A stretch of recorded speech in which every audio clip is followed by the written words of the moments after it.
Bonjour à tous et bienvenue pour le 11e numéro du C'est lundi que lisez-vous.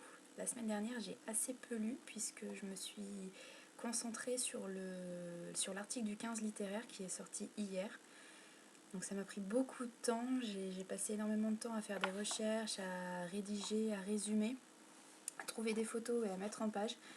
Donc malheureusement la lecture est passée un petit peu à la trappe.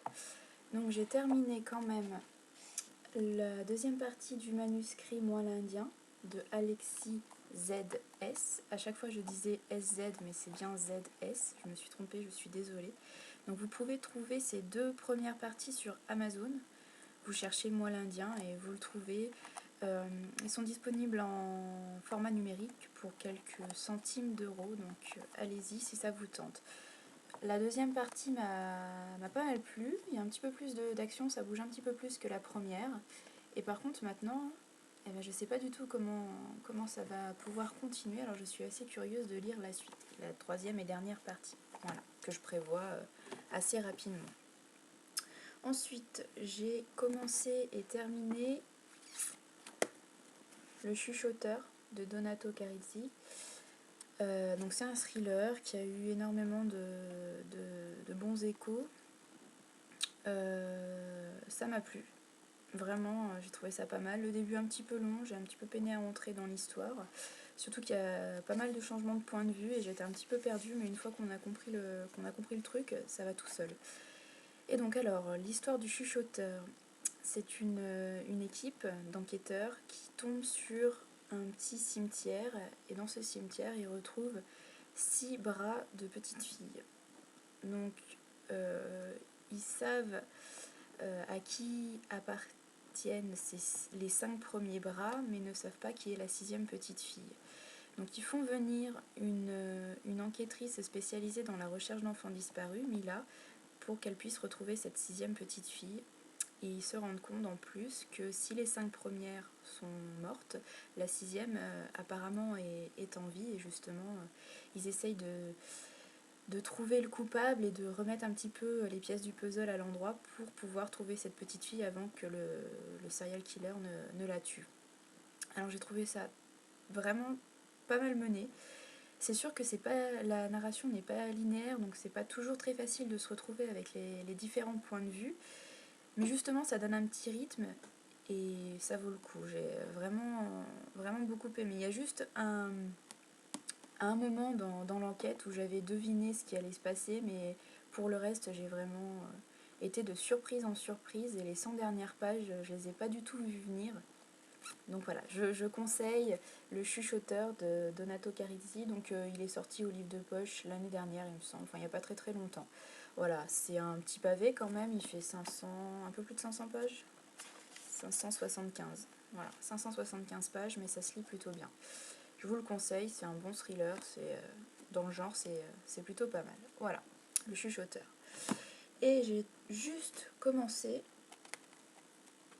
La Trace de Christine Ferré-Fleury chez Hachette Jeunesse Black Moon. Alors, j'ai vraiment commencé hier soir, j'ai lu 74 pages. Voilà, j'en suis là. Mais bon, comme ils n'ont fait que 250, j'espère que je l'aurai terminé ce soir. Alors, je vous le disais, quand je vous l'ai présenté la semaine dernière, la couverture ne me plaît pas. Je la trouve très laide et la fille dessus, je la trouve très moche aussi. Et la 4e ne me plaisait pas non plus, enfin ne me tentait pas. Et après la lecture de ces 75 premières pages, je suis pas non plus des masses emballées. On peut dire qu'il y a 2 héroïnes, il y a 2 points de vue.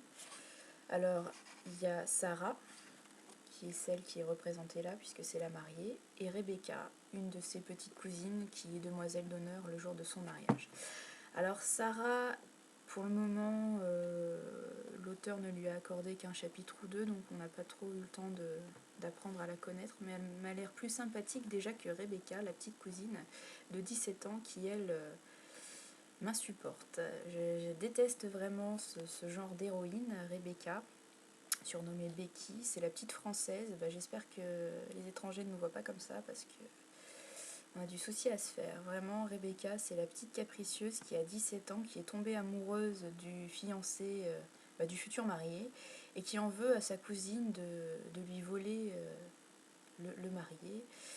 Et là, je viens de lire, là, il y a 10 minutes, dans le chapitre, elle a une robe de demoiselle d'honneur qui ne lui plaît pas, et elle en veut à la mariée d'être plus belle qu'elle. Donc vous voyez un petit peu le niveau de cette Rebecca que je ne supporte pas, et j'espère que ça va s'améliorer dans la suite, parce que sinon ça va être très dur. Heureusement c'est très court, 250 pages, écrit assez aéré.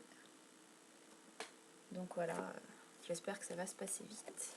J'espère l'avoir fini ce soir, pour après commencer un truc beaucoup mieux de Jane Austen. C'est un des derniers romans qui me reste à lire de l'auteur. Et comme je vous le disais la semaine dernière, parce que je vous l'ai déjà présenté et je vais pas recommencer, mais j'espère vraiment qu'il va me plaire et que je vais pas être déçue. Voilà. De Jane Austen, j'ai très envie. Il me reste plus que Mansfield Park aussi à lire.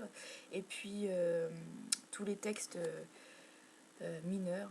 Enfin, c'est comme ça que les appellent les spécialistes, ceux qu'elle a écrits dans sa jeunesse, ou ceux qu'elle n'a pas eu le temps de terminer parce qu'elle est morte assez jeune. Voilà, il me reste donc celui-ci, Mansfield Park et les romans mineurs. Et ensuite, alors je vais essayer de caser la troisième partie de Moi l'Indien après Northanger Abbey. Et ensuite, je prévois loin, à mon avis, je vais vous les représenter la semaine prochaine, à moins que je me mette un petit coup de collier et que je lise très très vite cette semaine. Le soleil est de retour et là, je termine cette vidéo et je vais me jeter dans le jardin de mes parents et je vais aller m'allonger sur la chaise longue avec mon petit bouquin sous un arbre. Ça va être super, j'espère que la pluie va pas arriver le temps que j'aille m'installer. Alors j'ai prévu ensuite un Barjavel, Une rose au paradis. Alors celui-là, je ne l'ai jamais, vraiment jamais lu. Il y en a certains que j'ai lu plus jeune et que j'ai envie de relire maintenant, mais celui-là, je l'ai vraiment jamais lu. Bon, j'ai pas la jaquette, je sais pas de... C'est un France Loisir. Voilà, je l'avais trouvé en vide-grenier comme d'habitude. Et j'espère qu'il va me plaire autant que les autres que j'ai lus de l'auteur. Alors Une rose au paradis, il y en a certains qui l'ont trouvé assez... comment on va dire ça, assez proche des autres livres de l'auteur par rapport au thème, et apparemment il aurait un petit peu mal vieilli. J'espère quand même qu'il va me plaire, mais bon, avec Barjavel, même si c'est pas le coup de foudre, je sais quand même que je vais passer un bon moment. Voilà, j'ai prévu ça pendant mes vacances, je pense que sur la chaise longue à Barjavel, ça va être super. Je voulais juste terminer en vous disant que donc hier j'ai sorti le 6e numéro du 15 littéraire. Pour ceux qui ne connaissent pas, c'est un rendez-vous que j'ai mis en place depuis le mois de janvier 2012. Et j'essaye chaque mois dans ce rendez-vous de mettre en avant un auteur. Alors, grand auteur ou petit auteur, je change un petit peu tous les mois. Et dimanche, donc hier, le 15 juillet, j'ai mis en avant mon auteur préféré, que je viens de vous en parler, René Barjavel. Donc si vous ne connaissez pas, j'ai essayé de faire une biographie assez détaillée, mais quand même pas trop ennuyeuse. Bon, c'est un petit peu long, je suis désolée, mais Barjavel a une vie très très riche. Et il a fait énormément de choses, il s'est pas contenté d'écrire des romans, il a beaucoup évolué dans le journalisme et aussi dans le cinéma. C'est une facette qu'on ne connaît pas de l'auteur et je vous conseille de fouiller un petit peu pour voir tout ce qu'il a pu faire. Donc voilà, je vous invite à aller lire mon article, déjà parce que j'ai passé beaucoup de temps dessus et que j'ai envie de vous faire découvrir Barjavel, donc ça me ferait plaisir si vous alliez le lire. Et en plus parce qu'à la fin, comme à chaque fois dans ce rendez-vous du 15 littéraire, je mets en place un petit concours et j'essaye de faire gagner un ou plusieurs livres pour un petit chanceux. Donc voilà, c'est ouvert à tous, au monde entier. Il y a une ou deux conditions de participation, mais c'est vraiment pas compliqué, juste une petite question. Et puis je vous demande juste de partager l'article parce que je pense que je peux me permettre de me faire un petit peu de publicité. Et Barjavel mérite d'être un petit peu plus connu, même s'il l'est déjà pas mal. Mais je pense que la plupart des gens le connaissent plutôt pour son œuvre en science-fiction, alors qu'il n'a pas fait que ça. Au contraire, il a fait vraiment beaucoup de choses. Donc voilà, allez sur le blog, je vais vous mettre le lien dans la description de cette vidéo. Allez voir cet article, dites-moi ce que vous en pensez et surtout n'hésitez pas à participer au concours, c'est vraiment ouvert à tous et c'est super facile.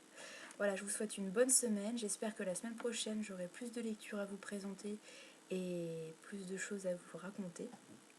Je Je vous souhaite une bonne semaine, de bonnes lectures et j'espère que vous aurez beau temps et que vous allez passer de belles vacances. Bonne semaine et à lundi prochain.